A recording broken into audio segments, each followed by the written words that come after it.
participação.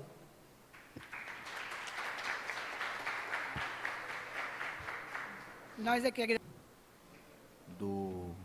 da apresentação do slide.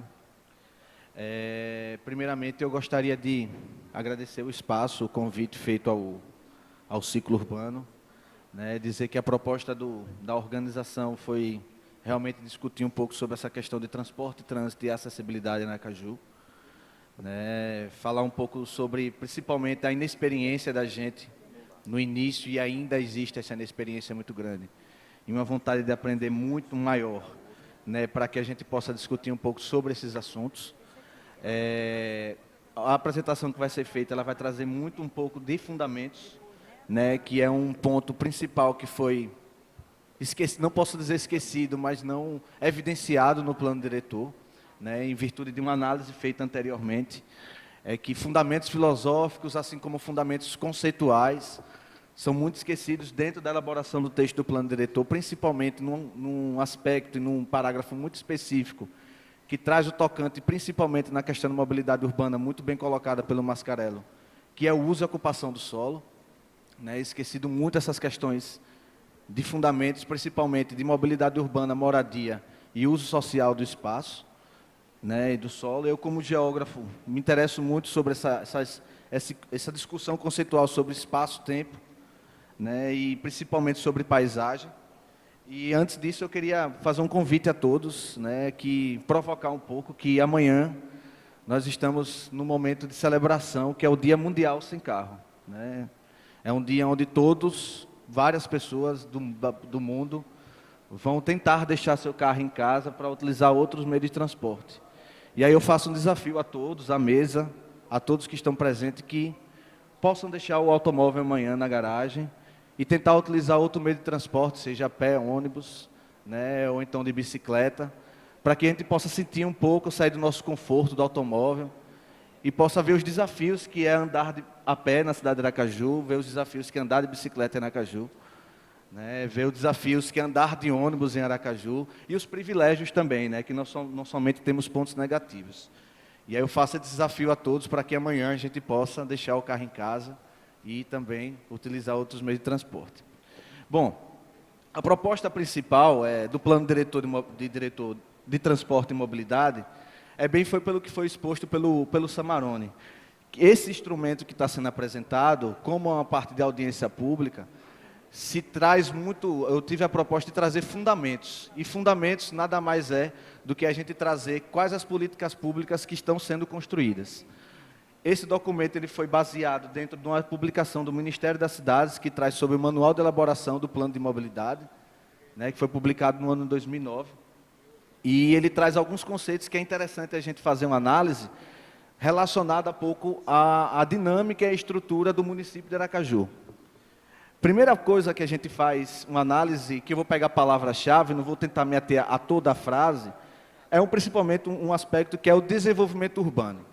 O desenvolvimento urbano ele deve estar diretamente atrelado a uma palavra de extrema importância que está inserida no plano diretor, que é o Plano Diretor de Desenvolvimento Urbano e Sustentável. Essa palavra, sustentabilidade sustentável, ela é vista como, no plano diretor, um preceito conceitual extremamente importante e extremamente relevante, dentro de 3 sentidos.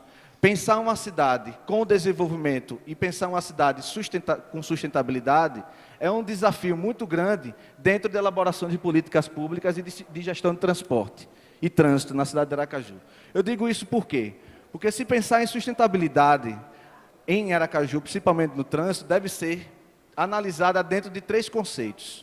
Do conceito econômico, em virtude das razões econômicas e do que a cidade vivencia. Do conceito social, que traz e remete à participação, principalmente, de elaboração de políticas públicas participativas. E do conceito ambiental, que traz toda uma significação e traz toda uma proposta de interdisciplinaridade e ligação entre os 2 conceitos, que é o econômico e o social. Como devemos pensar um transporte e um trânsito dentro de uma proposta de uso e ocupação do solo, que contemple o desenvolvimento econômico de Aracaju, que contemple o desenvolvimento social e cultural de Aracaju, e que não tenha um impacto tão grande ambiental, seja no nível natural, que aí entra dentro dos 3 aspectos, a questão solo, terra, água e ar e fogo, que são as questões fundamentais formuladas na hipótese de Gaia, e o outro aspecto, que é a questão ambiental focada na qualidade de vida, que está diretamente relacionada com a questão social. Dentro desse aspecto, é necessário que a gente pense uma mobilidade urbana diretamente composta e dentro dos preceitos que busquem a valorização do ser humano e do meio ambiente onde ele se relaciona. Por isso que uma grande discussão que foi colocada pelo Amâncio, que foi colocado pelo Samarone e pelo Mascarello, que é um fundamento muito grande, que é o uso e ocupação do solo. Porque é nesse ambiente e nesse local onde se realiza todas essas questões, social, econômica, ambiental, cultural. E pensar dentro dessa proposta, como pensar? Se nós estamos analisando criação de novos espaços, para que a gente possa suportar o aumento de transporte público, a segregação do transporte não motorizado e a segregação do transporte motorizado particular e público, se o grande problema de Aracaju é o espaço. Por isso que é de extrema importância que essa discussão sobre mobilidade seja também focada em vários assuntos, principalmente de moradia.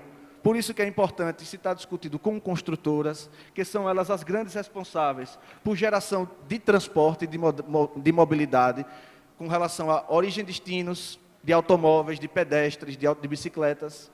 Se pensar também em políticas públicas estruturantes, que visualizem as áreas que estão sendo ocupadas hoje e as áreas que estão sendo planejadas para ter uma ocupação futura, para que esses 3 conceitos de sustentabilidade sejam realmente colocados, e a partir daí se criar indicadores para que a gente tenha um meio de avaliar a efetividade das políticas públicas que nós estamos construindo hoje. Principalmente a política pública que vai estar ordenando e planejando a estruturação da nossa cidade, que é o plano diretor. Dentro desses aspectos, a gente não deve esquecer principalmente de um, que é a acessibilidade. Acessibilidade dos cadeirantes, acessibilidade dos deficientes visuais, acessibilidade das pessoas com dificuldade de locomoção. Tem sempre pensando dos idosos, que é fundamental. E a gente não tem hoje no município de Aracaju, tem alguns pequenos espaços, principalmente esse conforto de que a gente possa oferecer dentro dessa perspectiva. Por favor, eu queria que você passasse mais um pouco sobre isso. A elaboração de políticas públicas, elas estão dentro de diretrizes e de princípios estabelecidos pelo Ministério das Cidades. Esses fundamentos, eles são estruturantes para essa elaboração do plano diretor. Esse edital que está sendo posto para que se elabore o plano diretor, ele deve respeitar, na sua elaboração, esses princípios, que é um instrumento de orientação da política urbana, que deve fazer esse arcabouço direto com o plano diretor. E esse processo de renovação e controle da expansão urbana, que deve estar diretamente relacionado com outros preceitos que estão estabelecidos dentro do plano diretor, e também que contém esse plano diretor, que contemple essas diretrizes. Pode passar. Que são fundamentados na ação pública em transporte, que aí você trabalha transporte individual e transporte coletivo. Transporte coletivo, principalmente como o Estado como instrumento regulador de valor de passagem, de empresas que comandam esse processo, que oferecem, empresas privadas que oferecem um serviço de transporte público e que mantêm essa concessão. Deve-se se pensar dentro de um viés principalmente social e ambiental dentro desse aspecto, para que a gente possa ter um desenvolvimento econômico que respeite esses 2 conceitos. Regular a relação com os agentes privados e provedores de serviços, foi o que eu falei. Disciplinar o uso público dos espaços de circulação, que foi um ponto muito bem tocado, principalmente pelo Mascarello, que são esses condomínios de 500 metros de esquina, que é uma coisa insustentável para você pensar numa cidade que valorize as pessoas. Pode passar. E ele deve estar vinculado ao plano diretor municipal, e ele não é outro plano. A proposta que o plano diretor, ele não é outro plano. Ele vem para agregar o plano diretor. Mas o plano diretor, para que exista essa agregação efetiva, é necessário que o plano diretor contemple conceitos e fundamentos para que possa estruturar e referendar o plano de mobilidade, que são assuntos que estão um pouco esquecidos no plano diretor. Por isso que é necessário fazer uma discussão mais técnica e um pouco mais contemplativa para a mobilidade, dentro de alguns pré-requisitos que estão estabelecidos no plano diretor, para que o plano de mobilidade não seja um documento anexo a ser engavetado, seja um documento anexo complementar à ação do plano diretor de mobilidade, do plano diretor de desenvolvimento urbano. Né? Pode passar. A infraestrutura, que é um ponto principal, que é até estabelecido pelo próprio Código de Trânsito Brasileiro, que a prioridade no transporte e trânsito, nas vias públicas, privadas ou de concessões, ela é principalmente e prioritariamente focada para os veículos não motorizados. Se pensar em uma estrutura de cidade, se pensar em uma estrutura de construção de vias que não priorize esses aspectos, a gente está indo de encontro a princípios, diretrizes e leis estabelecidas pelo próprio governo federal. Uma prova disso está sendo bem evidenciada, principalmente na construção do novo viaduto que vai ligar o bairro Inácio Barbosa ao bairro Augusto Franco.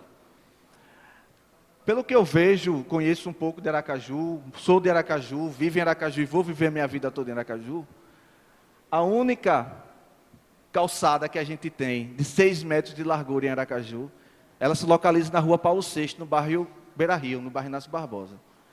Né? E essa calçada, ela vai ser suprimida para uma calçada de 1,5 m, em virtude da expansão urbana. A questão não é que a gente deve ser contra a expansão urbana, a questão é que a gente deve discutir para ver se essa expansão urbana, esse investimento público, ele é realmente viável dentro dos 3 indicadores que são preconizados no próprio Estatuto das Cidades e no próprio plano diretor, que é a sustentabilidade. Deve-se repensar um pouco sobre essa proposta, para que a gente não tenha investimentos públicos de valores altíssimos, para se priorizar, principalmente, o veículo motorizado e individual, que vai de encontro até o próprio Código de Trânsito Brasileiro, e mostra o quanto o próprio Estado está indo de encontro aos próprios princípios estabelecidos por eles. Né? E acaba sendo uma ação propriamente contraditória. Né?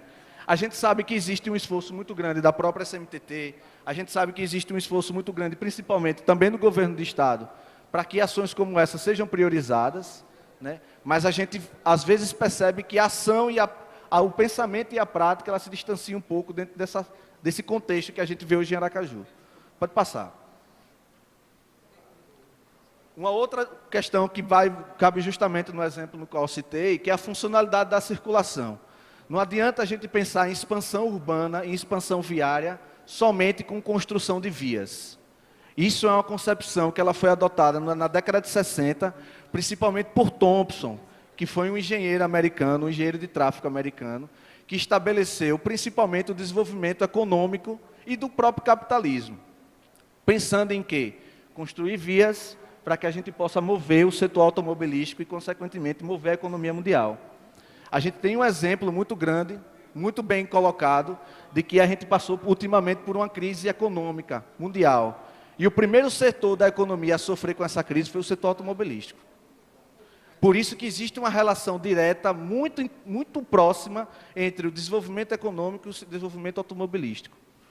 Pensando dentro desse preceito, é um pouco, mais uma vez, contraditório a gente pensar que desenvolvimento urbano, expansão urbana, né, concepção de melhoria de qualidade de vida urbana é construção de viadutos, é construção de vias, é construção de novas infraestruturas para que possa exemplificar e mostrar o desenvolvimento da cidade.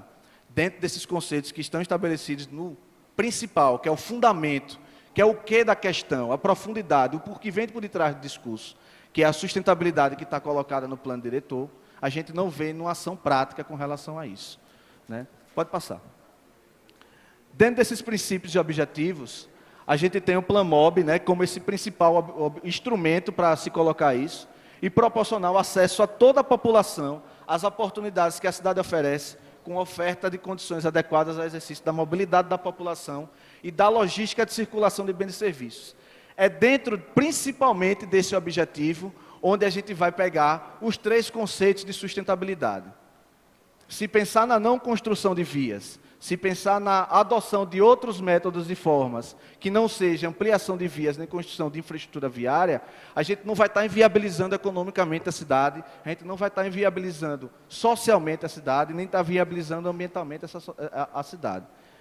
É necessário que a gente possa desconstruir conceitos e construir novos conceitos, para depois a gente reconstruir novos conceitos. E aí se formular um plano que se pense as pessoas como foco, e aí depois a gente pensar principalmente no acesso à informação, no acesso ao comércio, no acesso à produção de mobilidade, no acesso à logística e principalmente oferecer bens e serviços à nossa sociedade. Um outro conceito que é bem colocado no plano diretor, que é a ampliação da mobilidade da população, principalmente de baixa renda, em condições qualificadas e adequadas. Como o plano diretor deve estar pensando nisso? Como o plano de mobilidade urbana sustentável deve estar pensando nisso? O Amâncio colocou muito bem quando se coloca desafios. Mas o desafio hoje para se alcançar esse conceito não é um desafio somente do poder público e dos órgãos públicos. É um desafio da própria sociedade estar buscando que isso aconteça. Por isso que é necessário a gente ter espaços de discussão e aprofundamento desses conceitos, sejam eles em ambientes escolares, sejam eles na própria Câmara de Vereadores, sejam eles em espaços públicos como associações, sindicatos, né, representações políticas e públicas, para que esse conceito seja realmente posto em prática. É um desafio muito grande, principalmente para a gente, porque vai haver uma modificação muito grande da nossa rotina e do nosso dia a dia na cidade, que é deixar que algumas facilidades que a tecnologia e o automóvel, seja ele particular ou público, oferece, para se pensar numa ação pública que seja focada para a população. Pode passar. E aí vem esses dois últimos princípios, que são os dois últimos colocados, né, que é a melhoria da qualidade de vida urbana, que é um conceito muito bem trabalhado hoje, muito bem divulgado, essa questão da qualidade de vida urbana. Eu acredito que não só na cidade de Seul, como foi colocado pelo Samarone, mas na cidade de Aracaju, trazendo um pouco para o nosso contexto, para o nosso dia a dia, a melhoria da qualidade de vida urbana, eu acredito que ela, como ela é colocada dentro do conceito, eu vejo que é uma coisa muito utópica, mas ela não é inalcançável, né? Se pensar em qualidade de vida urbana hoje, é que você pense também numa qualidade de vida para o ambiente urbano. O ambiente urbano que eu falo, o ambiente natural urbano, né? Por isso que outro ponto, requisito, que está sendo muito bem discutido dentro do próprio Instituto Federal de Sergipe, pelo pessoal de saneamento de engenharia ambiental, que é um outro conceito que vai estruturar e ordenar a construção de vias, que é o saneamento ambiental da cidade de Aracaju, que não deve ser esquecido pelo plano de mobilidade das cidades. Por quê? A mobilidade é o primeiro ponto a ser afetado quando ocorrem enchentes. A cidade trava, literalmente trava. A cidade travando, a gente vai perder movimentações econômicas na cidade, a gente vai perder mobilidade na cidade, as pessoas não vão conseguir se locomover, e a gente vai ter um problema ambiental e de saúde pública muito grande. E se pensar o plano de mobilidade, esquecendo um pouco, e se pensar o plano diretor, esquecendo um pouco, esse fundamento de saneamento ambiental urbano e de tratamento e despejo das águas urbanas, a gente vai estar fazendo com que um problema seja resolvido, para que daqui a 10, 15 anos, esse problema, ou essa ação que foi resolvida, ela possa voltar e com muito mais força, né? Por isso que aí a gente vai trabalhando um pouco sobre dentro desse conceito, que vai fazer com que a gente tenha a sustentabilidade das cidades, né? Existe o Milton Santos, que eu acho que muitos conhecem, que é um grande estudioso, um geógrafo, onde ele fala que, num livro que se chama Espaço e Método, que ele não trata sobre sustentabilidade, mas ele traz um exemplo que a sustentabilidade das cidades, ela é colocada e ela é realmente feita, principalmente na concepção das aldeias indígenas, onde ele remete um pouco a essa questão das aldeias indígenas, mas dentro da sustentabilidade com foco ambiental, onde as matérias-primas que são utilizadas na cidade hoje são estabelecidas e consumidas e colhidas dentro do próprio espaço de convívio. O uso da matéria-prima que é feito, ele é comercializado dentro, não questão de moeda financeira, mas de moeda social, dentro do próprio espaço, e que a retroalimentação desse processo é feito dentro do próprio espaço. Por isso que ele traz isso dentro de uma concepção de que o processo de recomposição desse material, ele é feito dentro do próprio ambiente, de uma forma que a gente tem a oferta de produtos e serviços dentro de uma concepção indígena, dentro do local, se pensando no futuro das pessoas. É claro que hoje existe uma dificuldade muito grande, principalmente imposta pelo sistema econômico, das questões indígenas, mas estou falando na sua essência, tempos remotos, né? E aí vem dentro de outra concepção que é colocada pelo Yves Lacoste, que é um outro geógrafo, que ele fala que as cidades e o espaço, ele foi inicialmente pensado, que é a origem do próprio conceito da geografia, que foi utilizado e se desenvolveu principalmente para a guerra. A guerra foi um grande instrumento para que a gente desenvolvesse as cidades e se estruturasse as cidades. Segundo essa corrente da geografia urbana, ele traz muito essa concepção da guerra, que é remetida muito hoje na cidade de Aracaju. As concepções de formatação do espaço urbano traz ainda conceitos que foram estruturados dentro da guerra, que é funcionalidade dos meios motorizados, né? Que é velocidade das informações, dentro desse conceito, e velocidade das pessoas e mercadorias. Né? Quer dizer, a gente está num conceito muito ultrapassado, né? Um conceito que servia para outros destinos e para outros fins, que está sendo colocado dentro da concepção de desenvolvimento urbano hoje. Não só em Aracaju, mas em várias cidades do Brasil. Né? É tanto que esse sistema hoje, a prova que ele é ineficiente, é que ele está chegando num momento de colapso, principalmente nas grandes cidades. Né? E é um pouco sobre isso que eu queria falar, para que a gente... É claro que a fala hoje foi um pouco adensada, em virtude de que a minha proposta hoje foi trazer conceitos, fundamentos, principalmente filosóficos e sociológicos, para que a gente possa subsidiar um pouco a discussão de hoje. Né? A partir disso, a partir dessas discussões, dessas provocações, a gente possa perceber o que existe na cidade de Aracaju, perceber o que a gente vive na cidade de Aracaju, para que a gente possa olhar com outros olhos e não somente com um problema, se pensando em privatizar ou então jogar somente a responsabilidade para o poder público a resolução desses problemas. Obrigado. Agradecemos. Acho que o tema mobilidade é um tema que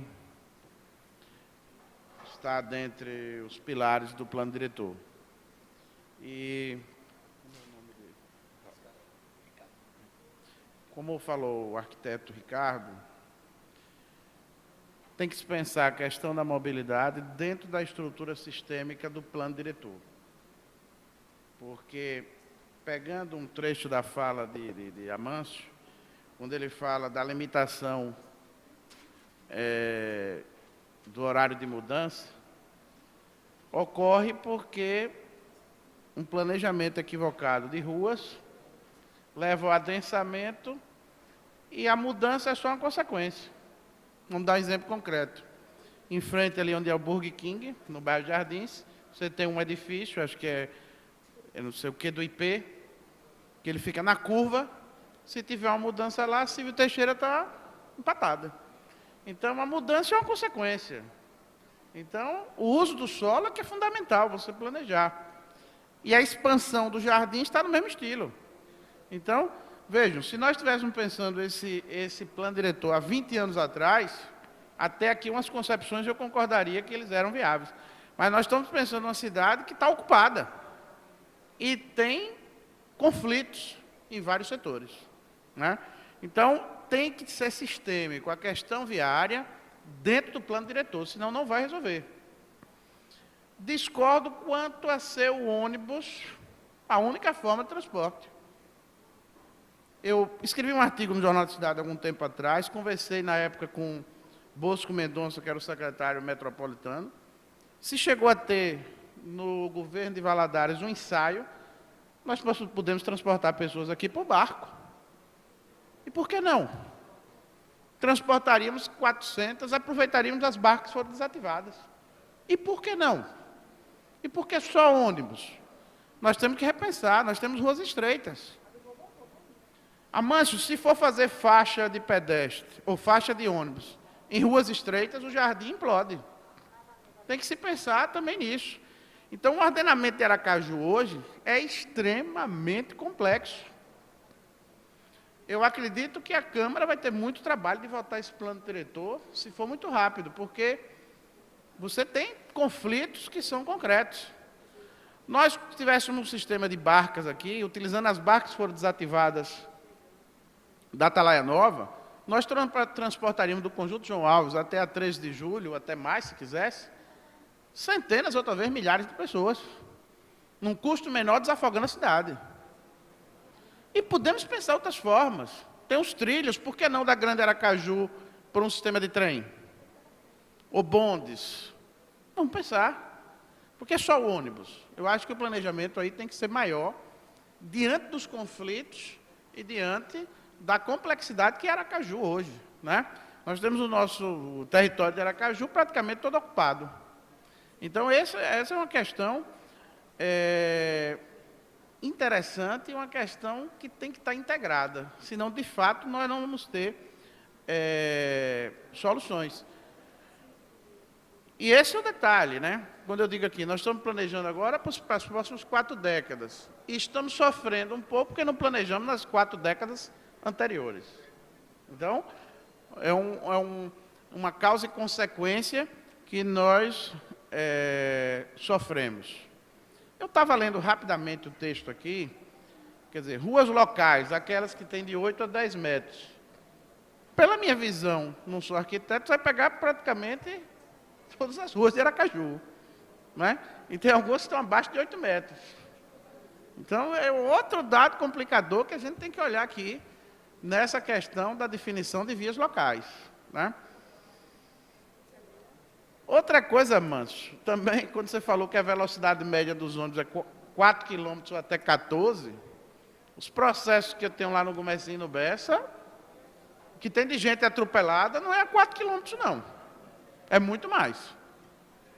É muito mais. Eu tenho até medo da liberação de vias, porque, de fato, eu vou dizer, os processos que a gente tem em mãos, não se respeita semáforo, não se respeita faixa de pedestre, se dirige agressivamente. Essa é a verdade pura que tem que ser dita. Essa é a verdade pura que tem que ser dita. Numa cidade em que você tem, e hoje a gente tem que reconhecer isso, um inchaço de carros, você tem que dirigir cada vez mais defensivamente, não tem outro caminho. E a gente, de fato, não vê isso. E não é fácil, digamos, você planejar Aracaju no sistema viário dentro das nossas condições. Realmente dizer que é fácil não é. A gente reconhece que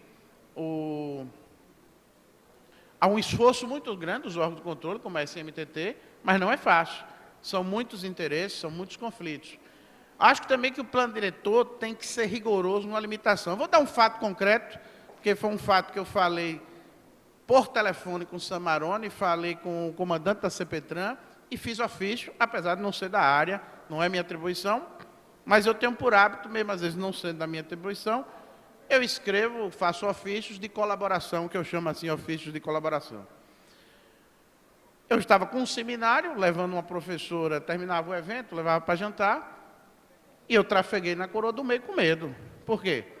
Porque se bota um posto de gasolina, se ocupa a via da Coroa do Meio, jovens embriagados em alta velocidade. Na madrugada de sexta e sábado, isso é constante. Então, tem um bar na 13 de julho, vamos dizer o nome. Eu botei no ofício, então não tenho o que esconder. Mercearia. Tem licença para funcionar como bar. Bota som ao vivo, empata a rua lateral e a avenida. Então, não pode ser assim. Você tem que dar limites. É bar, é bar. Tem hora de funcionar, tem hora de terminar. Isso influencia na via de tráfego. A permanecer assim, você vai ter 2 grandes acidentes. Um ali na Beira-Mar e um lá na Coroa do Meio. Fora, eu escrevi 3 artigos publicados no Jornal da Cidade. O perigo ronda as calçadas. 1, 2, 3. Ocupam as calçadas, insatisfeitos ocupam as ruas. Porque São Paulo tem um padrão interessante. Tem um bar muito conhecido de São Paulo chamado Sujinho. Ele ocupa a calçada, mas ele tem uma limitação de ocupação da calçada, para não proibir o pedestre de trafegar. Então veja a situação, o pedestre já não tem a calçada e já não tem a rua. Tem casos que o carro vai desviando de um carro e de mesas. Eu fico a pensar, quem é mais culpado? O dono do bar que colocou ou o cidadão que consciente senta numa situação de risco? É uma culpa concorrente de ambos aí, né? Mas isso são realidades de Aracaju, que o plano diretor tem que, de fato, né? É a mesma coisa da infraestrutura. Se você não estabelecer que as construções precisam ser feitas com a infraestrutura básica, você vai continuar o problema, você não vai resolver. Então, esses são problemas que eu acho que precisam ser enfrentados aqui, deixados bem claro. O espaço do pedestre é sagrado. E nós temos um grave problema, que aí eu concordo com o arquiteto em Aracaju, a falta de espaço. A gente poderia resolver N problemas se a gente tivesse espaço. Mas isso é o que nos falta. Então, nós vamos ter que ser criativos, limitativos e rigorosos na disciplina do uso do solo, no uso das atividades diárias, para que a gente possa realmente conciliar dentro dessa realidade. Claro que se você fornece transporte coletivo de qualidade, as pessoas deixam o carro em casa. Isso é real. Isso é real, não é? Agora, não tem como dissociar o uso do solo com o planejamento viário e o plano diretor. É integrado e não tem outro caminho, porque um influencia no outro, né? Um vai ser causa, consequência do outro. E precisamos, as ruas, as avenidas, né? Elas são planejadas, mas não se imagina que ali vai passar um transporte coletivo. E não tem o ponto de ônibus, não tem. Então ele para, impedindo a via de circulação. Então tem que ser. Vamos dar um exemplo bem recente, meio mais recente. A rodovia dos náufragos. Mesmo reformada, o ônibus para, ele empata a via de tráfego.